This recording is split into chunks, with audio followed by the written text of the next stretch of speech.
रोज मरे त्याला कोण रडे ही म्हण जणू काही मध्य रेल्वे साठीच तयार झाली की काय असा प्रश्न दररोज प्रवाशांच्या मनात येतो। देशातील आणि आशिया खंडातील सर्वात पहिला रेल्वे मार्ग म्हणून सन्मान असलेली उपनगरीय मध्य रेल्वे आज तिचा मान हरवून बसली आहे। गेल्या अनेक वर्षांमध्ये मध्य रेल्वेची उपनगरीय सेवा वेळेवर धावल्याची उदाहरणं अभावानच मिळतील। लोकलचं वेळापत्रक कोलमडणं, गाड्या रद्द होणं, लोकांना प्लॅटफॉर्म बदलणं अशा अनेक समस्यांमधून प्रवास करताना प्रवाशांचा श्वास अक्षरशः गुदमरत चाललाय। रेल्वे प्रशासनाच्या वतीनं तातडीच्या उपाययोजनांची घोषणा केली जाते, पण त्या घोषणा स्थानकांवरील उद्घोषणांप्रमाणेच निरुपयोगी ठरतात। मध्य रेल्वेच्या अनियमिततेमुळे दरवर्षी शेकडो निरपराध प्रवाशांचा बळी सुद्धा जातो। या संदर्भातला एक खास रिपोर्ट आपण पाहूयात।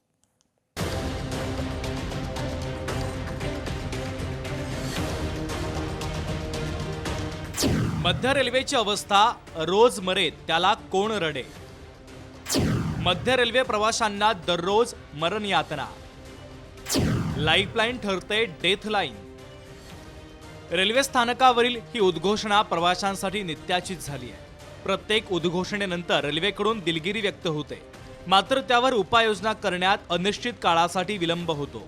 मुंबईतील उपनगरीय रेल्वे नेटवर्क जगातलं सर्वात जुनं, स्वस्त, अत्यंत व्यस्त नेटवर्क आहे, पण आता ते सर्वात जीवघेणं रेल्वे नेटवर्क ठरतंय। रेल्वेमधील पीक अवर्स म्हणजे प्रवाशांसाठी अक्षरशः जीवघेणी असते। धावत पळत गर्दीतून वाट काढत स्थानकावर पोहोचावं, तर एक तर ती गाडी उशिरानं धावत असते किंवा सुटलेली असते। गाडी मिळालीच तर त्या डब्यात पाय ठेवायलाही जागा नसते।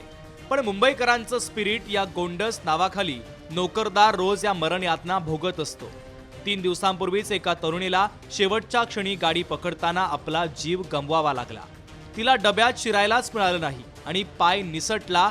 या मृत्यूला कोणाला जबाबदार धरायचं? प्रवासी तसं बघायला गेल्यानंतर त्यांनी घाई करायला नाही पाहिजे होती, पण बदलापूरमध्ये घाई करणं फार गरजेचं आहे, कारण ही लोकल गेल्यानंतर पाठची लोकल वेळेवर येईल की नाही ही शंका आहेच। त्याच्यामुळे त्या तरुणीची चुकी मानता येणार नाही, कारण तिला लेट होत आहे आणि ऑफिसमधून नोकऱ्या जात आहेत। बदलापूर रिझ्यूममध्ये तर लोकांना नोकऱ्या मिळत नाहीत, असे अनुभव आम्हाला आलेले आहेत। बऱ्याच लोकांनी आमच्याकडे तक्रार केलेली आहेत की आम्हाला बदलापूरला की नोकऱ्या मिळत नाहीत। तर आम्ही लोकांना सांगतो की घाई करू नका, भले नोकरी जाईल पण तुम्ही जीव वाचवा।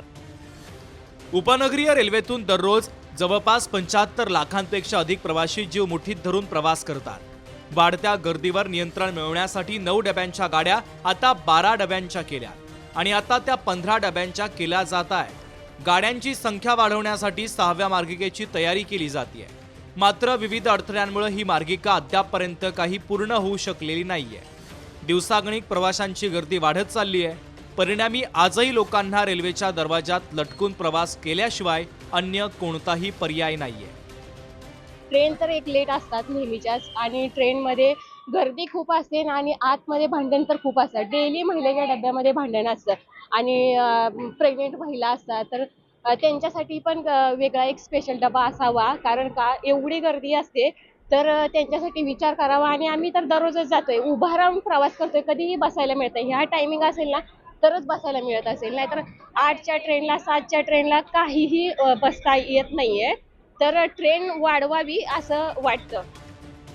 मुंबईकरांचा रेल्वे प्रवास सुसह्य होण्यासाठी प्रतिवर्षी आश्वासनांची खैरात केली जाते, मात्र प्रत्यक्षात रेल्वे प्रवाशांना अर्थसंकल्पातून मिळणारा वाटा नगण्य असतो। रेल्वे प्रवास आरामदायी करण्याच्या घोषणा करण्याऐवजी लोकल वेळेवर आणि अधिक सोडण्याच्या स्थानकावरील उद्घोषणा करा अशा भावना प्रवासी व्यक्त करतायत। यावर्षीच्या अर्थसंकल्पात मुंबई रेल्वेसाठी काही घोषणा केल्या, त्या घोषणा आपण पाहूया। 15 डब्यांच्या गाड्यांच्या फेऱ्यांमध्ये वाढ करण्याचं नियोजन सुरू आहे। मेट्रोच्या धर्तीवर 238 वातानुकूलित गाड्या सुरू करणार आहे। मुंबई महानगरातील रेल्वे प्रवाशांसाठी 16,000 कोटी रुपयांचे प्रकल्प आहे। उपनगरीय रेल्वेतून दररोज 75 ते 80 लाख प्रवासी ये-जा करतात। एका उपनगरीय रेल्वे गाडीत क्षमतेपेक्षा कित्येक पटीनं प्रवासी जास्त असतात, अशी माहिती मुंबईचे खासदार पियुष गोयल यांनी लोकसभेत दिली आहे। एकूण 4,841 अपघातात रेल्वे प्रवासी जखमी आणि मृत्यू पावले। 1,713 प्रवासी ट्रेन पकडताना पडले आहेत। त्यात 1,188 जखमी तर 525 जणांचा मृत्यू झालाय। 1298 रोड ओलांडतानाचे अपघात आहे, त्यात 235 जण जखमी आणि 63 जणांचा मृत्यू झालाय.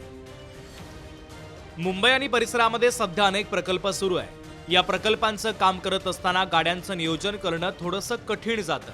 त्याबरोबरच थंडीचे दिवस असल्यानं दृश्यमानतेमुळे बऱ्याच गाड्यांचा वेगही कमी असतो. अशा वेळेला एक्सप्रेस गाड्या लेट आल्यानं त्याचा फटका उपनगरीय लोकल सेवेवर होतो, अशी सारवासारव रेल्वेच्या वतीनं केली जाते. साधारणपणे 18 ते 19 स्थानकांवरती अप आणि डाऊन ह्या दोनही डायरेक्शनमध्ये कॉशन ऑर्डर आपल्याला लावावे लागलेले आहेत, ज्यामध्ये आपलं काम चालू आहे. यामुळे काही प्रमाणामध्ये आपल्या मध्य रेल्वेची जी पंक्च्युअलिटी आहे त्याच्यावरती देखील परिणाम जाणवतो आहे. परंतु हा परिणाम लाँग टर्ममध्ये आपल्याला रेल्वेचा जो प्रवास आहे तो अजून सुखकारक आणि सोयीचा करतो आहे. यामुळे काही दिवसांपुरता ही जी अडचण आहे ही प्रवाशांना सहन करावी लागणार आहे. कारणं काहीही असोत, पण रेल्वे प्रशासनाच्या वतीनं तातडीनं आणि कायमस्वरूपी उपाययोजना व्हायला हव्यात, एवढं मात्र नक्की.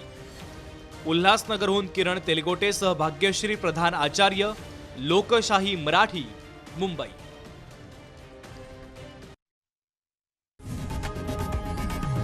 लोकशाही मराठी ऐका, पहा, जागरूक रहा.